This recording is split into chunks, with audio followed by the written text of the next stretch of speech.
Born into a dark and silent world, a child who is deaf and blind seems hopelessly isolated.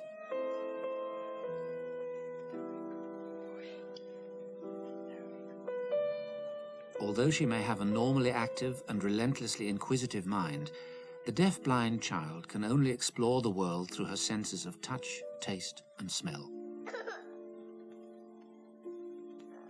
How much can a child come to understand of the world through these senses alone? How can she ever learn to communicate with those around her?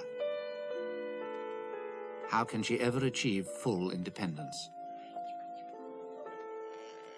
It's all too easy for the sighted and hearing to assume that psychological development is somehow fundamentally connected with the distant senses of sight and hearing. The severity of their condition has meant that these rare children have been of enormous concern to psychologists for a long time. However, early in this century, these children were of particular interest to the pioneer psychologists serving the new Soviet Union.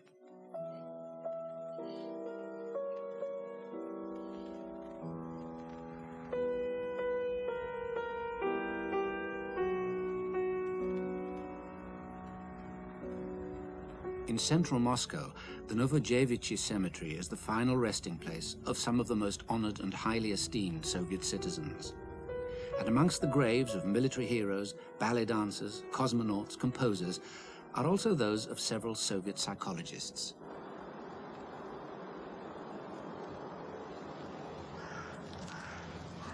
Tanya Vasilyeva is a psychologist working today in the tradition of one of them.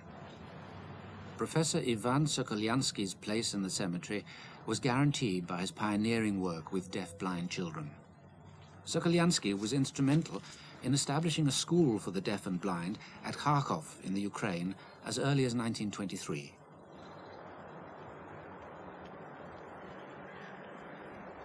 The new theories developed by Soviet psychologists like Lev Vygotsky had their roots buried deeply within philosophical Marxism.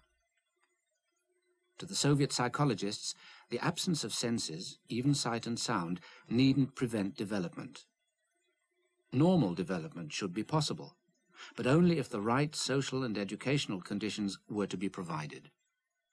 Sokolyansky, working in the same intellectual tradition as Vygotsky, shared that unshakable faith in the power of education to realize human potential.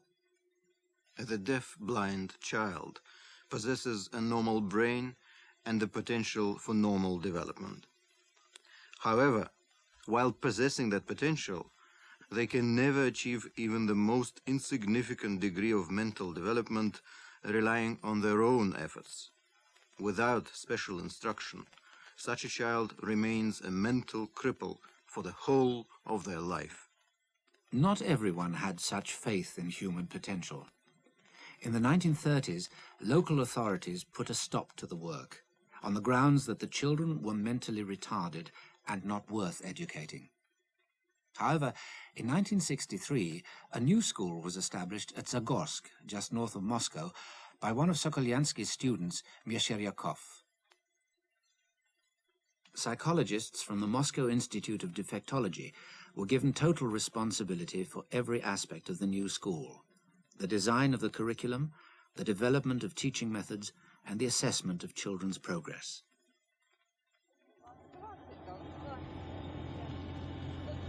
Tanya Vasilyeva, currently working at the Institute, is visiting the school for the first time since its latest move. In recognition of its successes and international reputation, the school has moved from its picturesque but dilapidated setting next to the famous monastery to a new, expanded site on the outskirts of Zagorsk.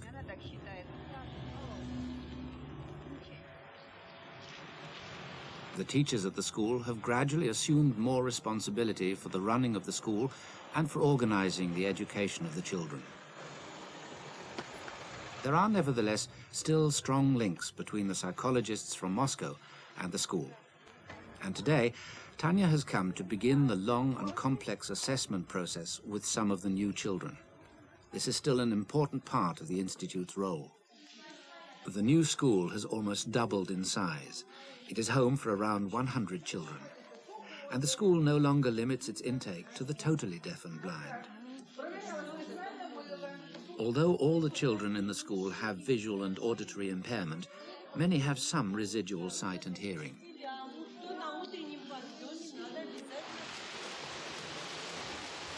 Despite the changes in the intake, the setting and the facilities, the optimistic educational philosophy underlying the teaching techniques remains unchanged. Deaf-blindness is not seen as a barrier to development by anyone who works here. One of the youngest and most severely impaired children in the school is 3-year-old Sveta, a new arrival from Siberia. She's still waiting for a full assessment. The cause of her condition is probably maternal rubella during pregnancy, one of the most common causes of childhood deaf-blindness. It's still unclear at this early stage whether she has any sight and hearing at all. What is clear, however, is that in many ways Sveta has made little developmental progress since she was born. One of the most important tasks for the psychologists from the Institute is to help teachers understand these children's unique condition.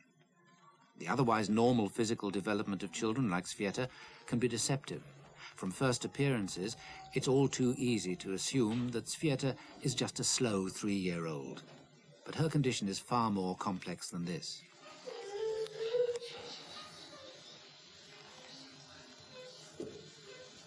Реальный возраст ребенка, его психологический возраст. We should distinguish between the real physical age of a child and the psychological age of a child. Очень большая разница. Vygotsky spoke about that. Говоря о таком ребенке, This is a very big difference, especially in this case. Talking about a child like Sveta, one should compare her development with the early developmental stages of a normal baby. когда только формируются его контакты, When a baby is just making its first contacts with the outside world and the objects in it. который, правда, умеет ходить и ест другую пищу. But this baby can walk, and this baby eats solids. Очень отстает. But nevertheless, she is perhaps far behind the development of a 4, 5, or 6-month-old. A complete assessment of Sveta's condition will take months to carry out. A major problem for the psychologists is finding assessment techniques that will distinguish children with purely sensory problems from those with additional mental impairment. Maternal rubella can cause both. If she has no mental impairment, if her impairment is only sensory, there is hope that she will make enormous progress. But the key problem is to find ways of helping her forward. One clue to a solution lies in the fact that after initial observations, Tanya believes that Sveta does have some limited sight. У нее пока это только в самом начале. She is really just at the very beginning of the process of development. And it's going to be very important to find ways to help her concentrate her residual sight. Чтобы она не убирала с руки взрослых вот от этого. And then perhaps we'll be able to coordinate her hands and sight, and you can go on from there. That will be a great result.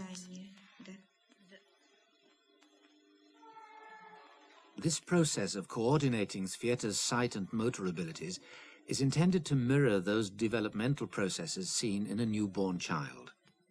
But unlike a sighted and hearing infant, Sveta hasn't made, and won't make, progress without additional and specialized help.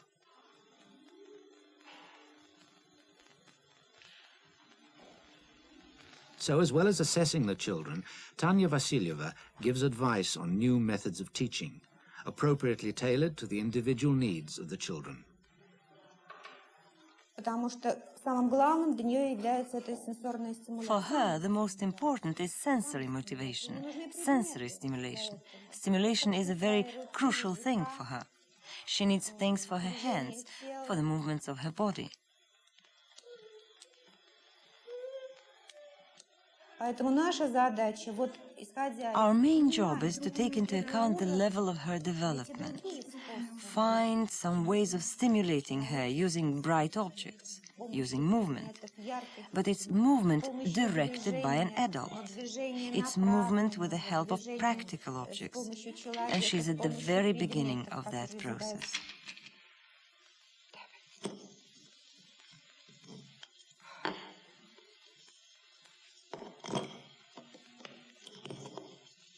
Three days ago, Sveta wouldn't even allow anyone to touch her hands. Now, the toy provides far more than a shared focus of attention. The bright lights from the Christmas tree maintain Sveta's interest. They help her recognize the consequences of her hand movements.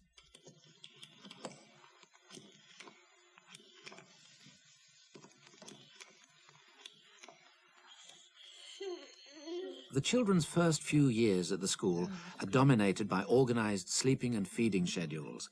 The physical surroundings seem simple, perhaps even Spartan. This could be an inevitable part of institutional life. However, this apparent austerity can also be seen as an attempt to provide predictability and stability, key features for children learning to cope in an otherwise chaotic and confusing world.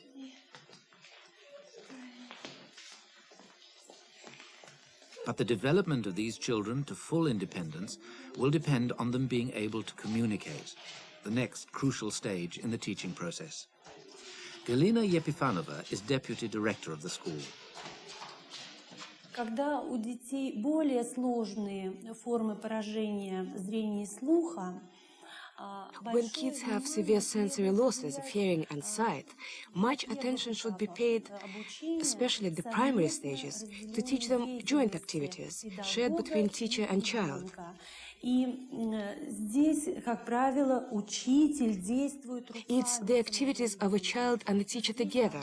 The teacher manipulates the child's hands, and the child learns the use of practical objects. They learn their purpose, their use, their meaning.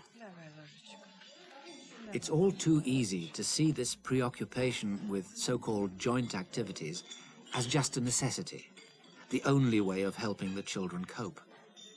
But it's also possible to see this very conscious and perpetual focus on joint or social activities as a legacy of Soviet psychological theory, a theory which saw the construction of mind as a fundamentally social process. A theory which placed language, communication, and social interaction at the center of development. Joint activity forces the children into making contact with the adult world. It forces them into circumstances where they have to negotiate, to communicate their wants, where they need language. Встань, встань, встань. Катюша, что это? Что это? Стол, хорошо. Что это? Что это? Стул. Стул, да. Стул. Одинаково. Children with minimal sight, like these middle school children, have been building up a vocabulary of standard Russian sign language over the last few years. Катя, маленький. The teaching is, as always, kept practical. They're motivated by focusing on everyday activities and needs. Что это? Что это? Стул. Хорошо, хорошо. Давай прочитаем. Катюша, что это? In addition to whole word hand signs, the children are also taught how to build up words from individual letters. Что это? Стул. Стул, да. Different finger positions correspond to different letters, and sequences of these complete the word. They may never speak or hear these letters and words, but through finger movements or dactylography, they can represent any word, anything, activity or thought with their fingers. Хорошо, хорошо. Давай прочитаем. But these techniques aren't limited to those with residual sight. Letters and concepts formed with a single hand can be seen, and they can also be felt. Похоже на Эндрю. Очень. Коза. With dactylography and braille, deaf-blind children can have access to the conventional curriculum. Like Sveta, Nadia and Viera were born with a little sight and hearing, but since their first birthday, they've been totally deaf and blind. Classification of domestic and wild animals is part of many children's curriculum. These tactile language systems allow the twins access to a normal education, both through reading and through direct tuition and discussion. The questions from the teacher pass through Nadia, the twin in the middle, to her sister. It's unclear if this different tactile language system has any consequences for the way they think. However, they certainly show signs of apparently normal reading habits, the tactile version of reading aloud, perhaps.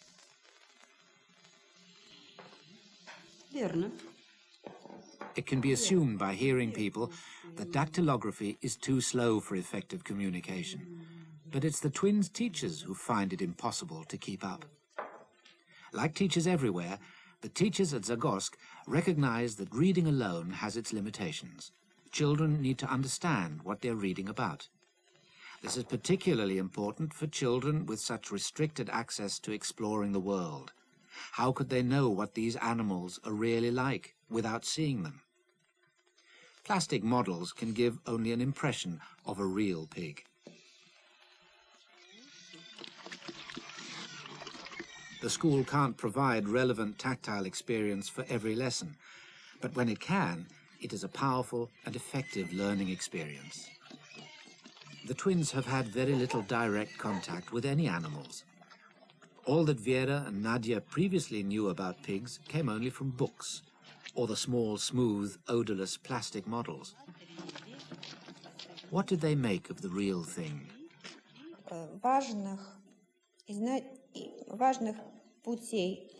It is important to understand what images deaf-blind children, totally deaf-blind children, have in their minds.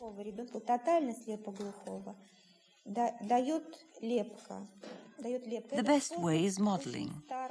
This is a very old method used in teaching blind people. Sokoliansky set great store by it. It's the unique way to understanding the mind of the deaf and blind.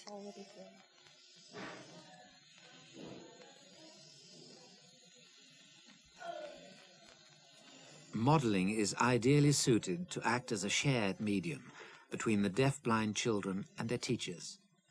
The twins' tactile skills give shape and form to their mental images.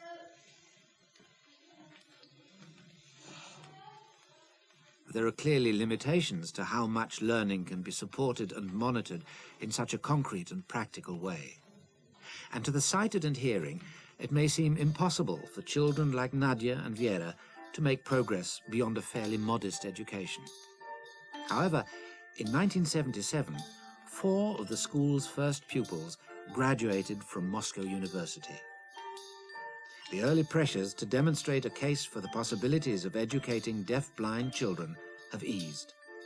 The school is continually reviewing, developing, and broadening the curriculum. Not so much a music lesson for these deaf children as an experience of rhythm, pace, and collaborative working. The purely academic is giving way to wider concerns. It's increasingly recognized that children placed in a residential school, away from their families, need more than a good formal education. Social and emotional development are increasingly a focus of interest to the teachers and psychologists.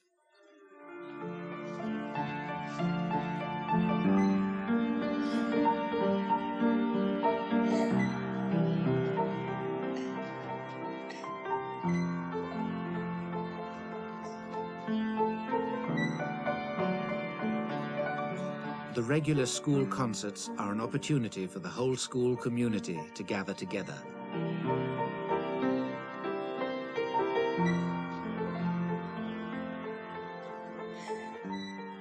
The candle dance, while a Russian tradition, is also just the kind of thing that might engage those with limited vision.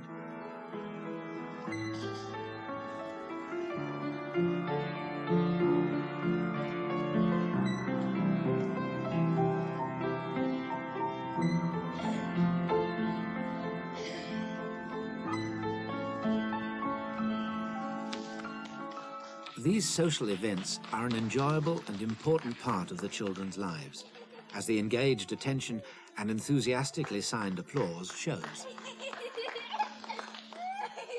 This regular communal concert is only one of the ways in which the school seeks to provide and support the kinds of social experiences enjoyed by other children.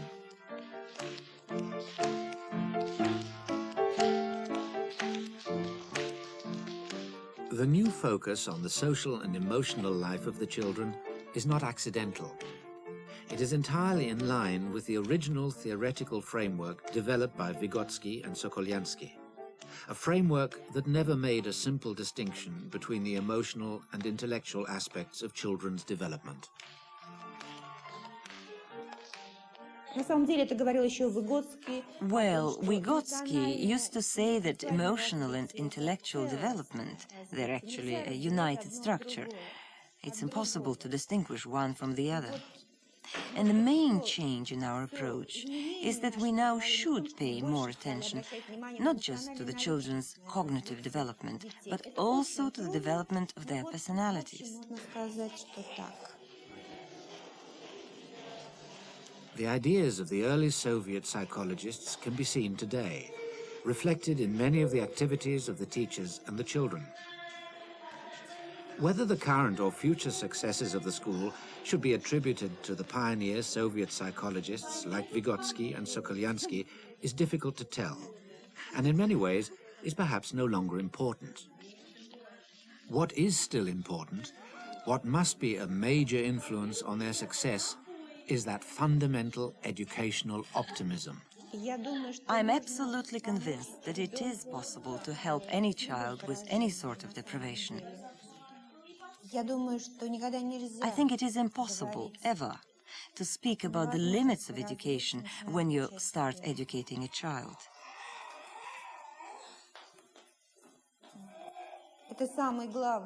This is the main principle of education, the belief in its possibilities, the belief, the faith that we can do something for a child. We must find a way of doing it. I think that's the main thing.